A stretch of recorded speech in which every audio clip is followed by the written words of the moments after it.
Je suis un déchet industriel, un rejeton de l'industrie. Je suis un déchet industriel, un rejeton de l'industrie. Fils d'ouvrier, fils d'employé, fils de prolétaire.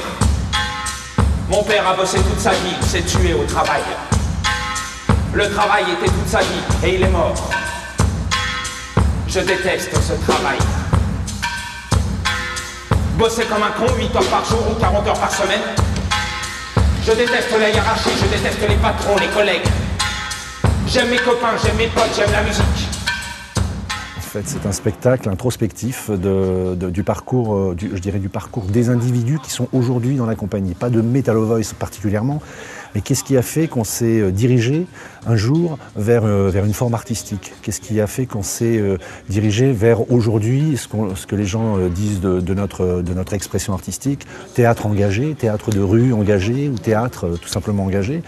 Qu'est-ce qui a fait cet engagement, cette forme de militantisme qui s'exprime à travers nos spectacles? Donc il fallait pour ça questionner nos origines sociales et donc ça a été le point de départ de ce spectacle. À la maison, tout était bien rangé, tout était bien ordonné. Il ne fallait pas faire de bruit pour déranger papa.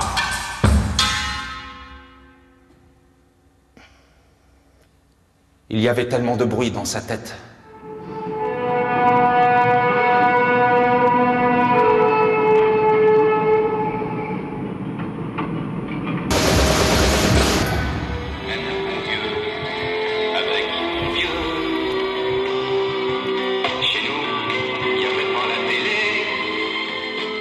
Le rythme a toujours été une dimension très forte chez nous et le texte, puisque ça a toujours été la question chez Metal Voice tout de suite, dès le premier spectacle, c'était travailler avec des textes d'auteurs contemporains, mettre les mots d'auteur dans la rue, voilà, c'était bien une démarche qu'on avait et ça a été tout de suite la première chose qui a complété le rythme. C'est le texte qui est venu s'imbriquer dans le rythme, ou l'inverse quelquefois, et pour donner une espèce de langage comme ça assez rythmique, un peu des fois slamé, il y a quelque chose qui est un peu de cet ordre-là, scandé, voilà, on travaille beaucoup sur cette articulation-là.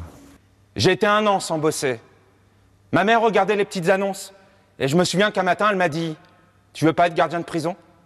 Je suis parti me recoucher. Un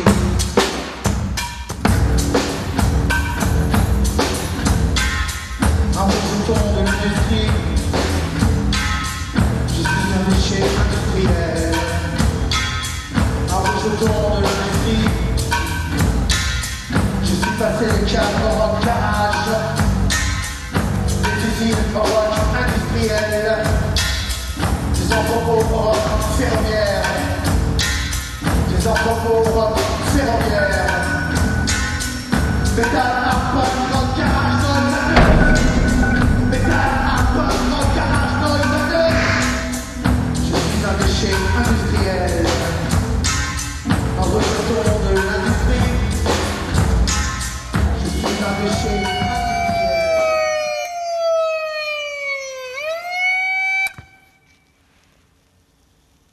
Tous les matins, ma mère se réveillait à 6 heures.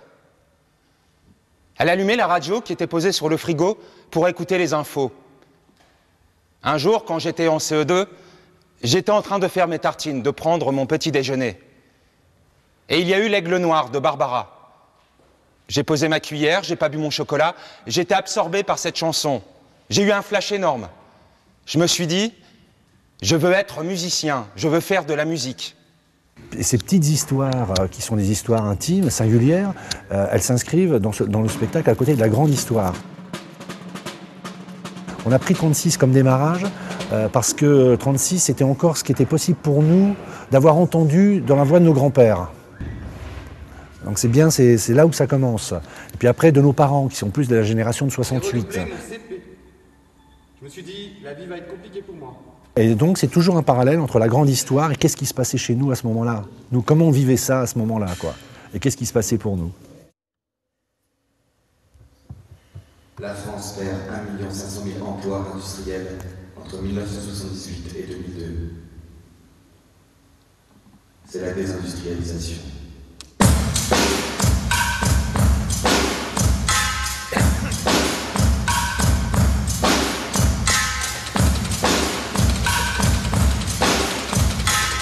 aujourd'hui encore d'ailleurs, de travailler, je pense, dans des industries qui ne sont plus les industries de la mine, qui ne sont plus les industries de la métallurgie et autres.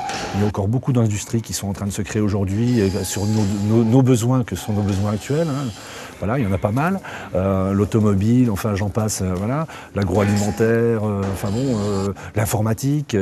Tout ça, c'est des nouvelles industries et qui génèrent des problématiques qui sont quasiment les mêmes qu'il y a un siècle, sauf que les conditions de travail sont peut-être un peu meilleures, mais vu que la précarité est quand même là beaucoup plus vite, c'est peut-être pas si bien meilleur que ça, quoi.